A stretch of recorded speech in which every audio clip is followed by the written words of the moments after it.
Good morning, everyone. Welcome back to my channel. Dr. Bill here. I'm so glad you've chosen to come back and visit with me on another hike.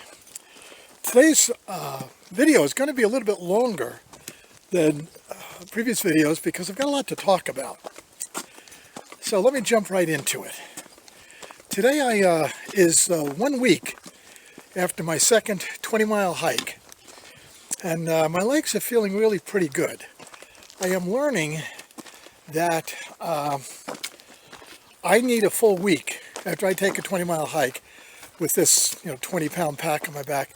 I'm learning that I need an entire week for my legs to recover. Now, I don't know whether that's because I'm just getting older or whether I'm still repairing from ski season or a combination of both. But yeah, it needs to take a week. The one thing that that has happened today is that the first 3.5 miles of this hike, the first 6.5 miles of this hike are all uphill. And normally this season, it's taken me about an hour and 50 minutes to do that first 3.5 miles. Now, in years past, as recently as last year, I could do that first 3.5 miles in about an hour and a half. However, one good thing that's happened today is that I was able to cut 10 minutes off the time. So I'm pretty pleased with that. Today's hike is going to be about at least 13 miles.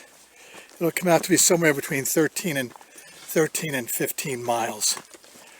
So, one of the really fun things that's going on now, let me stop for a second.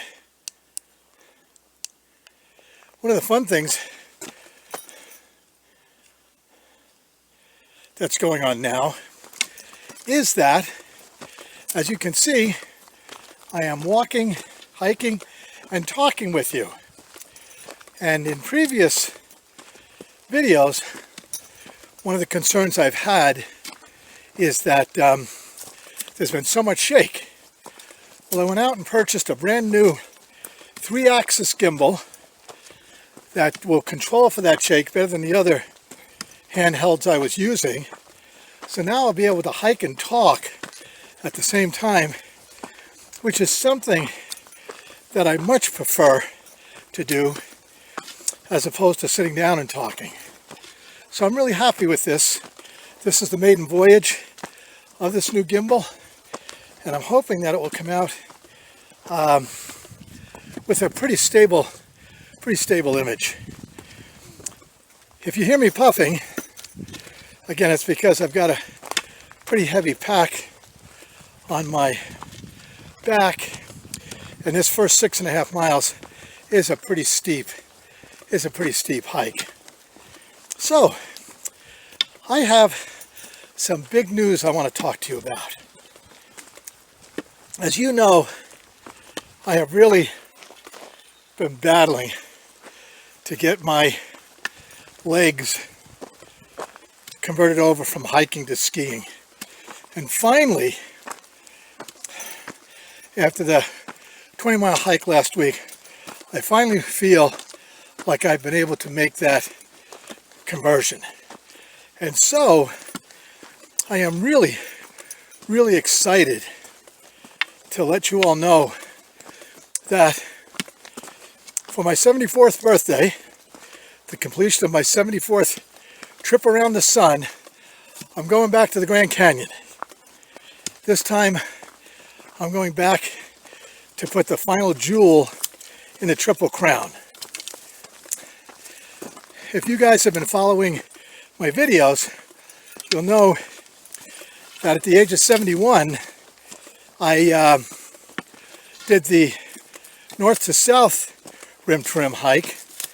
And at the age of 72, did that solo. At the age of 72, also solo, I went back and did the dreaded south to north rim route. I'll never do that route again. God, that is a brutal route. But I completed at 72. I took last year off, and now this year, now that I feel like I've got confidence in my legs, this year I'm going back down and I'm going to do the rim to river to rim hike. Now, there are a lot of good reasons for doing that hike. Many people would like to hike the Grand Canyon, but doing the rim to rim hike presents some real logistical issues that have to be worked out. And not the least of which is, one way or another, when you finish the hike, you're going to be on the wrong side of the canyon. Now in my case, the way I was able to compensate for that is that my lovely wife volunteered to drive around to the opposite side of the canyon to pick me up, which I was very, very appreciative of. But if you don't have that option open to you, you really only have two other options. The first, which honestly is beyond the ability of probably 80% of the people who do the rim to rim hike, and that is you do a rim to rim to rim hike. You get up to the north. You're too kind. Thank you, that's very kind of you. Have a great day. You too. You get up to the video.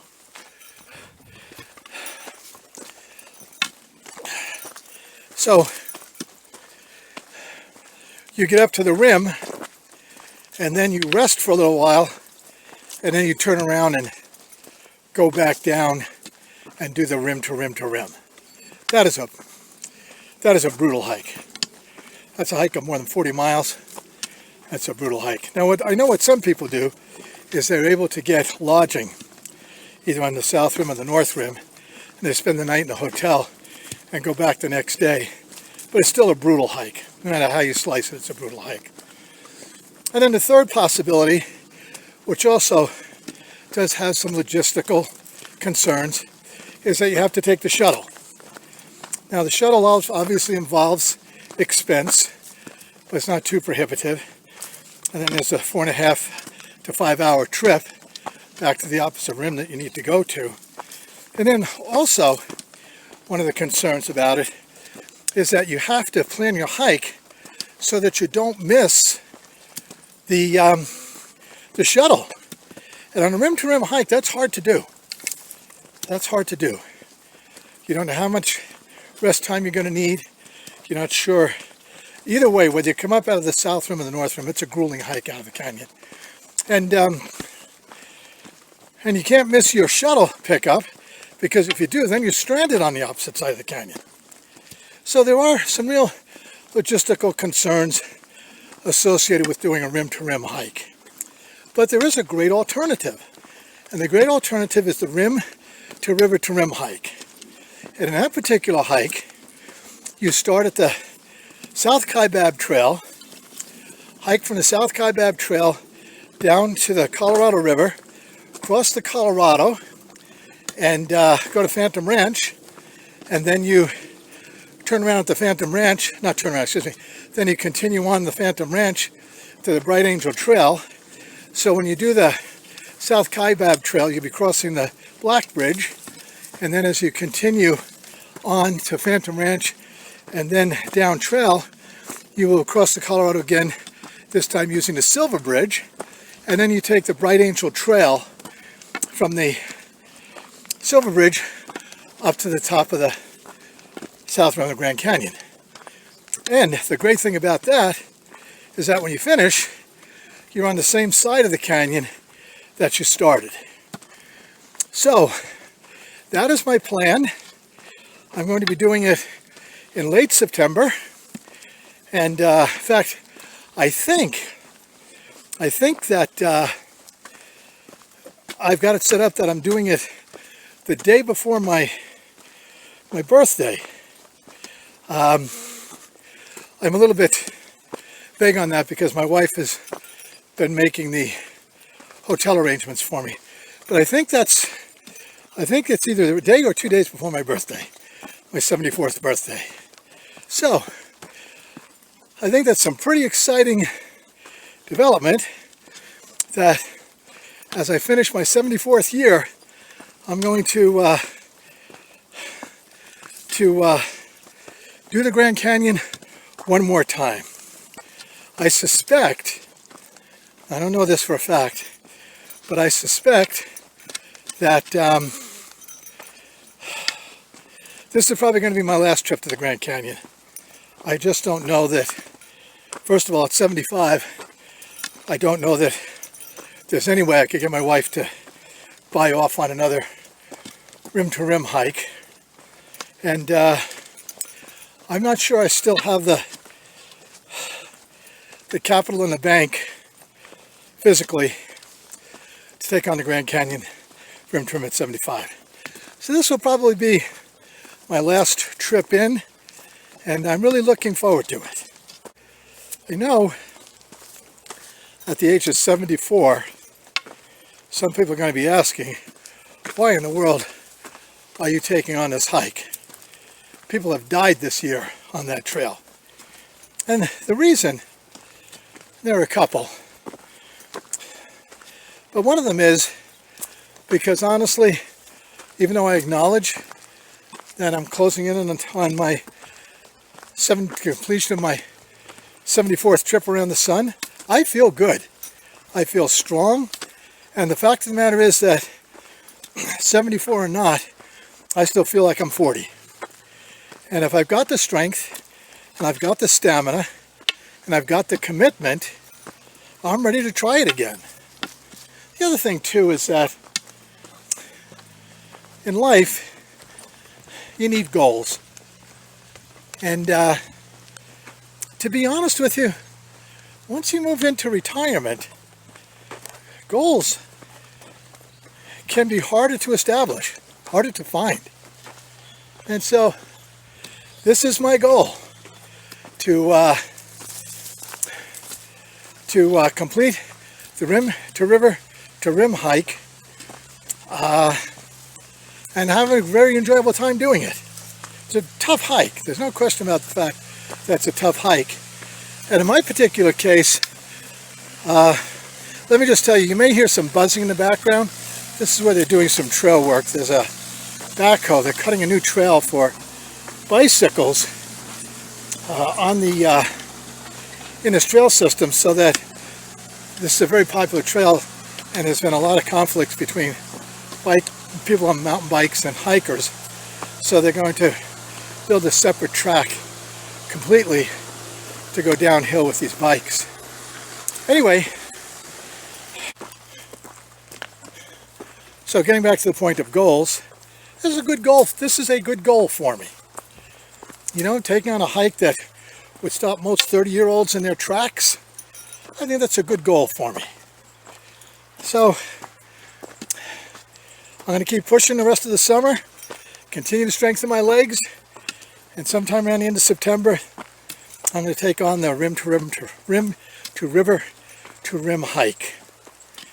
So, that's being said, I think I'll shut down this segment of the hike.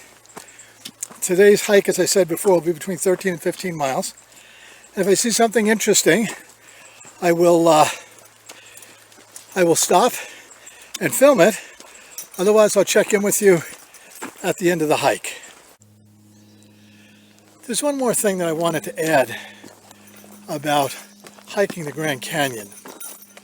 I have an inherent advantage over a lot of people in that, first, my home is at about 5,000 feet, so that I am already acclimated on a daily basis to living in thin air.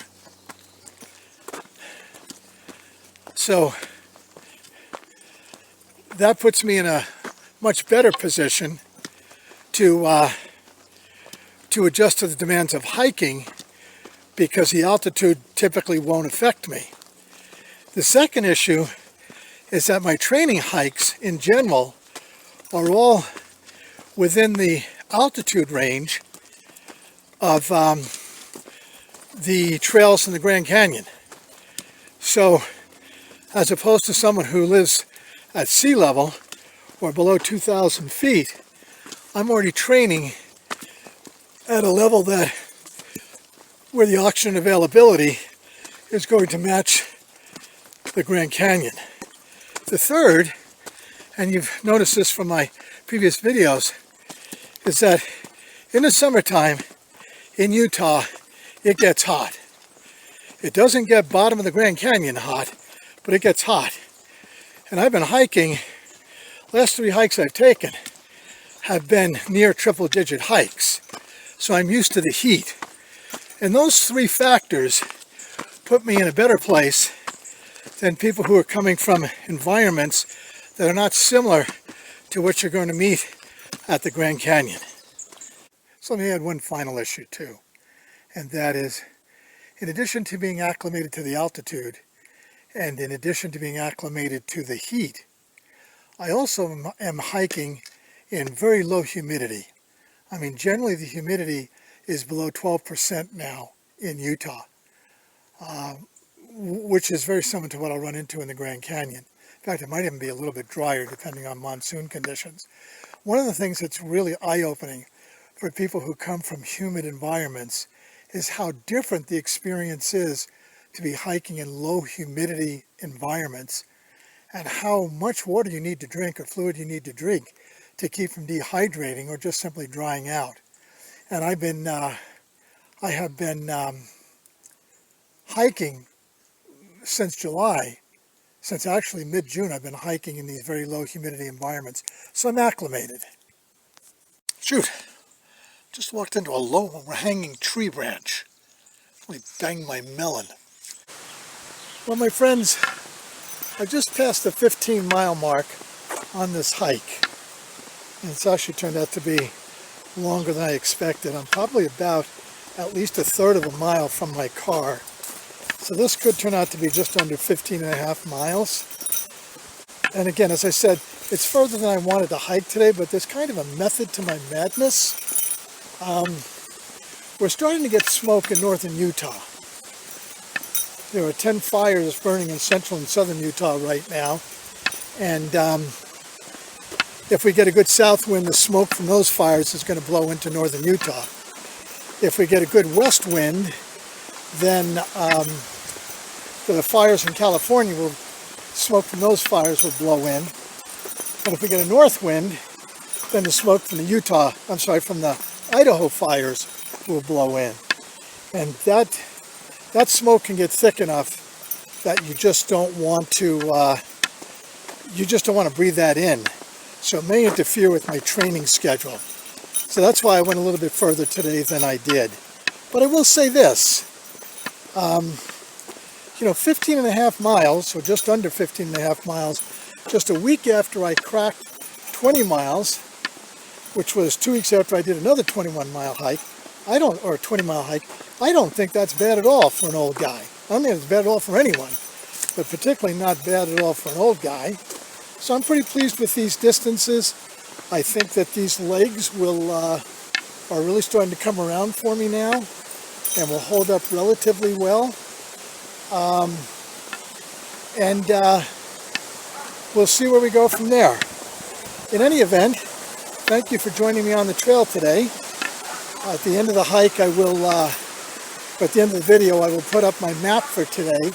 But yeah, I think it's probably going to come out to between 15.3 and 15.5 miles. So, again, thank you for joining me, and I will see you on the trail.